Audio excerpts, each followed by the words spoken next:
Labas. Atėjo laikas pakalbėti ne visai smagia tema. Tu greičiausiai žinai, kas vyksta Lietuvoje dabar ir dabartinė tvarka, jeigu kalbėtumėm apie šeimos saugumą ir apie vaiko teisės, laisvės, yra nenaudinga nei vaikams, nei šeimai. Kritiniu atveju nuo nusikaltelių vaikus apsaugoti jį padeda, bet kasdienybėje, gyvenant su tėvais, kurie yra visai netobuli, klystantis ir nebūtinai mokantis bendrauti visą laiką taikiai, visą laiką išmintingai, tikrai tėvai atsiduria dideliame pavojuje. O jeigu tavo tėvai gali atsidurti dideliam pavojui, tai ir tau šis bei tas gresia. Dėl to ši žinia yra tau. Noriu atkreipti dėmesį, kad mano video nėra skirti vaikams visai mažiems. Paprastai apibendrintai galiu pasakyti ne pirmo 7-mečio nykštukams, o nuo 7 metų kartu su tėveliais galima tikrai žiūrėti, vyresni gali ir vieni žiūrėti, mąstyti, kalbėti, bendrauti, užduoti klausimus. Tu žinai, kad yra iš kelių šeimų Lietuvoje, iš kelių paviešintų atvejų Lietuvoje, tarsi atimti vaikai. Ir tai ne šiaip savo vyksta, tai vyksta todėl, kad vienose ar kitose situacijose tėvai peržengia humaniško, žmogiško elgesio ribas.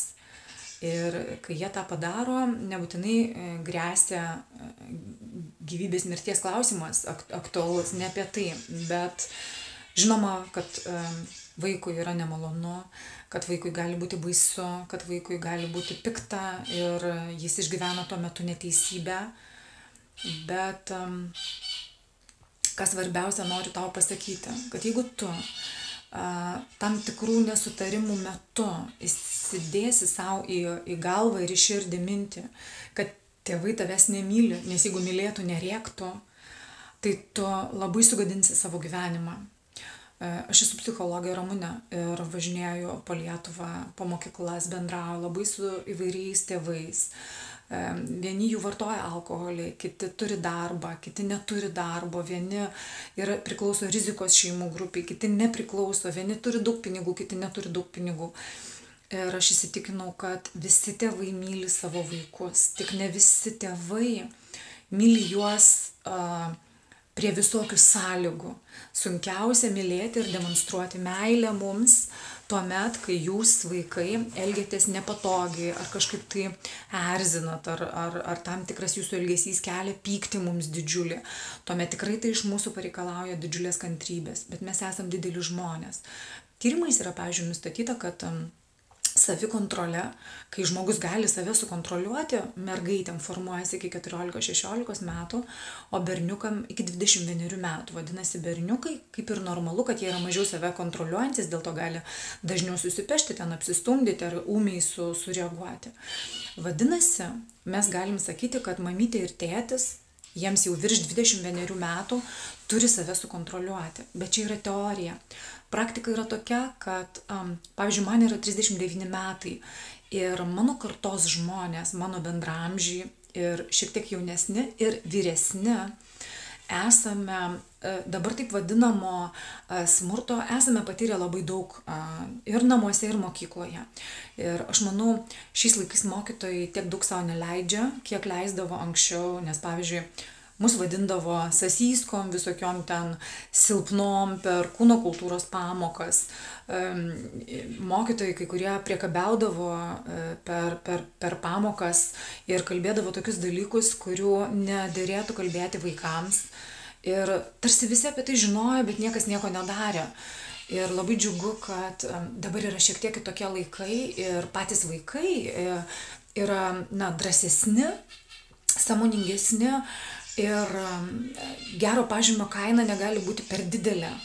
Ir jeigu tave žeidžia, nors tu gal gerą pažymį gauni, tai niekada neverta to. Labai svarbu mums visiems vaikams žinoti, kad mus tėvai myli.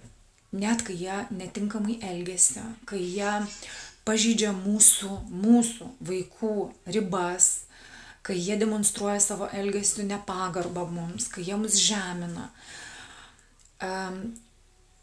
Meilė niekur nedingsta, tik kartais suaugusiems būna taip blogai viduje, kartais jie būna patys viduje tokie susimakalavę ir jiems patiems reikia pagalbos. Dėl to mamos kartais vaikšto už galvų susiėmusios ir nežino, ką daryti, nežino, kaip nusiraminti. Pasižiūrėkit, vaikai, kiek žmonių vartoja alkoholį, rūko ir jie bando stresą taip kažkaip tai malšinti.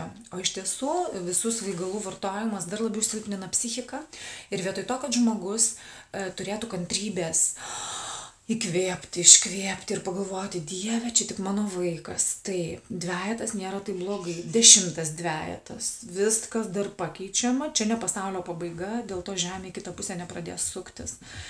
Tai ne visą laiką tai yra lengva. Aš neteisinu neteisingo elgesio su niekuo, nei su vaikais, nei su tėvais, bet aš noriu pasakyti, vaikė, tu žinok, kad dabar Lietuvoje tau nėra saugu, bet kam, net specialistui, net anonimiškai kažkam pasakyti, mane muša ir aš nežinau, ką daryti. Todėl vaikščiok per Lietuvos žemę, plačiai praplėtęs akis ir nepasakok bet kam, kas pas tave vyksta namuose, jeigu vyksta negražus, nemalonus, skausmingi dalykai. Surask patikimą žmogų, artimą, kaimynę, močiutę, senolę kažkokią vyresnio amžiaus mokytoją, gerietę, širdingą, tikrai tokių yra, būrelio kažkokį žmogų, kuriam tu rūpi, kuris nesugalvos apie tavo tėvus, kad taip, jie idiotai, jie debilai ir gerai būtų tau kitur gyventi, o ne su jais. Bijok tokių žmonių. Nes jeigu tu bent akimirką įsileisi į savo širdį idėją, kad tėvai tavęs nemyli ir galbūt tau geriau būtų augti su kitais tėvais, tavo ateitis yra žlugus. Tu niekada netapsi nei laimingu, nei sėkmingu. Labai dažnai žmonės užduoda klausimą, o kaipgi vaikų namų vaikai, juos užaugino kiti žmonės, kodėl jie gali būti laimingi ir sėkmės lydimi. Yra labai daug tyrimų padaryta apie vaikų namų vaikus. Dauguma tų, kurie yra sėkmingi, laimingi, jie yra psichologiškai atsparūs. Jie yra stiprus vidujai, bet ne todėl, kad su jais neteisingai elgėsi kažkas, o todėl, kad jie kažkaip nevystė, nerutuliojo tos neapykantos savo tėvams, biologiniams tėvams, dėl kurių atsirado jie šioje žemėje. Vienas berniukas manęs kartą paklausė, mažiukas, ką man daryti, kai mano mamytė ir tėvelis barasi? Gal aš galėčiau nufilmuoti tą vaizdą ir atsiųsti jums, gal jūs ką nors patarsite. Ir aš pasakiau, vaikeliuk, nefilmuok, nei man, nei kam nors kitam, nes neaišku, ką tai gali pavirsti šiais laikais. Tiesiog patikėk, kad tėtis ir mama barasi, kas nesusiję su tavimi, nes sudėtingas santykius tvarius kurti būna labai dažnai. Ir barasi tai dar nereiškia, kad yra neviltis. Taip, vaikams tai yra sunku išbūti šalia. Sunku ypatingai tiems mergaitėms, net galbūt, kurios imasi idėjos taikyti tėvus, gerintis, kažkaip nebūti savimi, pataikauti, spręsti kažkokias problemas, užaugti per daug anksti. Bet žinote, aš kažkur tikiu, mano niekada nebuvo toksai rožėmis klotas kelias. Bet aš kažkur tikiu, kad visa tai yra kažkoks planas. Gal tu matei filmą Matrica, o gal Upsikas jau tai yra kaip senjorams skirtas filmas, nežinau. Tai yra toksai filmas Matrica. Ir kas yra Matrica? Kai viskas tobulai sutampa. Vienos žingsnis, kitos žingsnis, viskas tobulai sutampa ir tada įvyksta kažkas. Tai taip ir gyvenime. Aš parašiau 2 knygas, dabar 3 parašiau apie paauglystę, tėvams, mokytojams, suaugusiems žmonėms. Ir aš visą laiką sakau, kad visą laiką yra galimybė gerėti, visą laiką yra paimti savo patirties kakalą ir iš jo padaryti gerą, derlingą dirvą. Vaikai, aš tikiu, kad jums būna su mumis, suaugusiais, labai sunku. Jeigu aš galėčiau ką nors pakeisti, aš būtinai pakeiščiau. Jeigu aš galėčiau atsiprašyti kiekvieno jūsų už tuos grubius žodžius, kuriuos yra pasakę jūsų tėvai mokytojai, ar kiti vyresni artimieji, aš tą galėčiau padaryti, bet patikėkit, tai nepalengvins niekaip jūsų dalios. Jūs tiesiog žinokit, kad kai kitas žmogus elgiasi grubiai, jam yra blogai. Ir jeigu jūs manote, kad galite fiziškai nukentėti, jūs tiesiog pasitraukite. Kartais būna vaikai vyresni, tokie drąsūs, bebaimiai, jie viską gali pasakyti išgėrusiam tėčiui ir išgėrusiai mamai, ar labai ten konflikto ar šaus metu. Nevertėtų to daryti niekada. Su girtais nevertėtų nieko aiškintis niekada.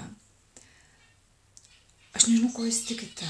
Gal jūs turite savo angelų sargus, gal jūs tikite aukštesnė jėga, gal jūs klausotės muzikos. Klausykitės gražios muzikos, nesiklausykit tos destruktyvios muzikos, kuri apie mirtį, apie kažkokias kaukolės. Viešpatie, nežaiskit tų žaidimų, kur yra skeletų miestas, yra kažkokios šaudynės, gaudynės, nežudykit tuose žaidimuose. Tai jums nepadės išgyventi ir tapti laimingais ir sėkmingais, nepadės uždirbti fainiai daug pinigų. Tai yra toksai laiko švaistymas. Ir žinot, va tada, kai mes taip nusibukinam tarp to viso srauto, kas yra mums prikurta, kad tik tais mes nebūtumėm savimi, kad tik tais mes būtumėm tokie buki, nemastantis. Tada ateina kažkokia tvarka, ateina kažkoks gražus dėdė arba graži teta ir pasako, vaikeli, aš tau duosiu anketą, tu ją užpildyk, aš tavęs paklausiu, mušasi tėvai, barasi, būna kartais tavęs skaudžiai paliečia. Pasakyk, tau nieko už tai nebus. Bus. Šiandien Lietuvoje gali būti. Ir tai yra žiauru. Aš esu psichologė, pas man ateina tėvai ieškoti pagalbos. Patikėk, jie verkia, kai aš jiems primenu, kas tu jiems esi. Jie pamiršo, nes jie tarnauja darbdaviui, jie nori uždirbti daug pinigų, kad tik tais tu nieko nestokotum. Jie kartais pamiršta, ką tu jauti, bet jie niekada nesiliauja tavęs mylėję. Jie verkia, jie labai nori elgtis kitaip. Bet įpročių keitimui reikia laiko. Aš pažįstu ne vieną žmogų, kuris yra patyręs smurtą vaikystėje. Dabar tai yra geras žmogus. Nesvarbu, ar vyras ar moteris. Jie yra dabar geri. Ir kas mane labiausiai stebina, kas mane labiausiai žavi, kad jie tokios neapykantos nė vienam iš tėvų jie neturi. Neapykantos, neturi baimės, jie dideli, jie suaugę, jie gavo kažkokias pamokas, va tokias, jie augina savo vaikus. Tai nebūtinai yra lengvi likimai, bet jie nesitįsia viso tų kakalų iš praeities į dabartį. Netikėk visko, ką skaitai. Būk drąsus. Netampyk liūto už nasrų, jeigu matai, kad prarado savikontrolę tėtis arba mama.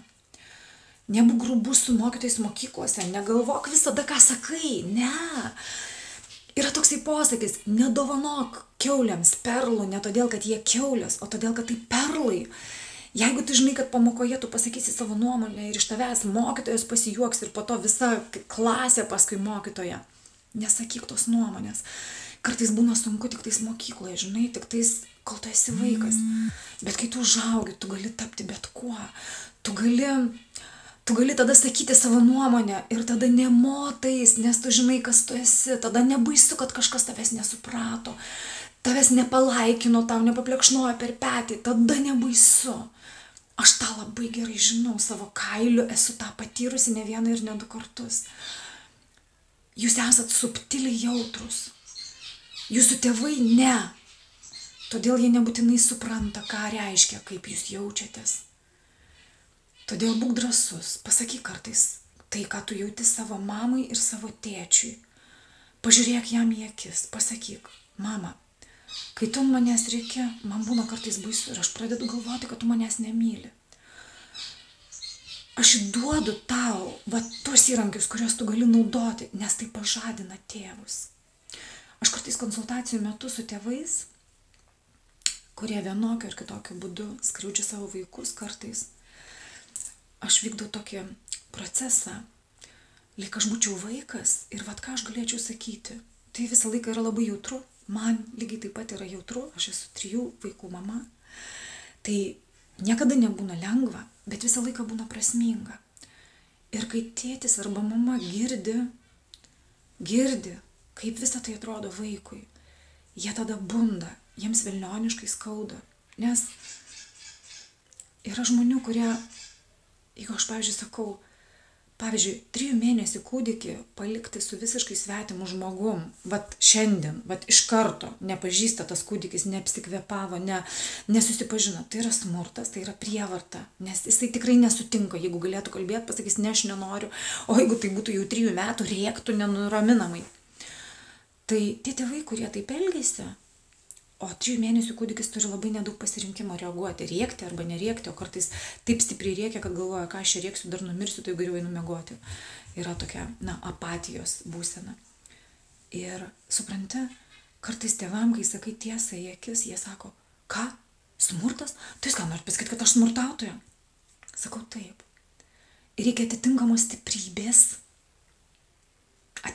stiprybės viduje. Ir ne visi ją turi suaugę žmonės. Kad tas suaugęs žmogus galėtų pasakyti, o viešpatie, ką man daryti? Nes yra žmonių, kurie sako, nesąmonė. Nesąmonė, nesutinku, vaikas pats kaltas. Aš labai tau linkiu būti visada savimi. Nemeluok, nepataikauk tėvams. Nedaryk jiem lengvesnio gyvenimo. Mes to neverti. Mes verti matyti tave tikrą. Jeigu tau skauda, vadinasi, mes verti žinoti, kad tau skauda. Net jeigu tai yra velnioniškai nemalonu. Jeigu tu bijai, vadinasi, mes verti žinoti, kad tu bijai. Jeigu tau atsibodo kažkas tai iš mūsų elgesio, tu pasakyk. Pasakyk, kaip tau atrodo. Nes tai irgi veikia labai gydančiai santykius. Ir tu su metais įgauni vis daugiau laisvės pasakyti, vis daugiau galimybių savo indėlį didinti santykiuose su tėvais. Būk budrus. Teko girdėti, kad dabar mokyklose vėl yra platinamos vienokios ir kitokios anketos, kuriuose yra klausiama, ar tavo tėvai barasi, ar jie tave galbūt skriaudžia ir taip toliau ir panašiai. Tu neprivalai tai atsakinėti, net jeigu mokytojai to reikalauja, nes jie gali irgi bijoti, nes jiems liepia, pavyzdžiui, darbdavys, o tu nesi pavaldus darbdaviui. Tuomet tada pasakyk, aš esu vaikas ir be savo tėvų sutikimo ir žinios aš nieko neprivalau pildyti. Tai yra labai labai svarbu. Šiai dienai tiesa yra tokia, kad į jaunimo liniją greičiausiai tau irgi nebesaugu paskambinti. Nesaugu paskambinti į bet kokią valstybinę įstaigą ir pasipasakoti. Todėl ieškok žmonių. Jeigu manai, kad aš tau ko nors galėčiau padėti, tu gali rašyti man Facebook'e, gali susirasti mano puslapį psichologė Ramunė Murauskienė ir rašyti. Ieškok suaugusių žmonių, kurie yra geraširdiški ir kurie neišduos tavęs, nes tėvai tai yra tavo 2 kojos. Ir tik tais tvirtai stovėdamas ant tų 2 kojų, tu galėsi skristi ir pildyti visas savo svajones. Mes ne visą laiką esame teisūs. Tu žinai, mes greičiausiai net nemokame atsiprašyti savo vaikų. Aš nežinau kodėl.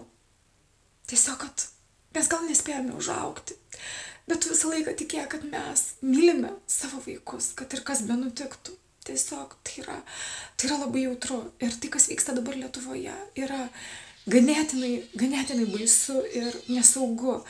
Nesusiklaidink, nes tikrai tie žmonės, kurie galvoja, kad jie tau linki tik tais gero, jie gali labai labai pakenkti tau ir niekada neprisims už tai atsakomybės. Būk šviesus, būk drąsus, būk savimi.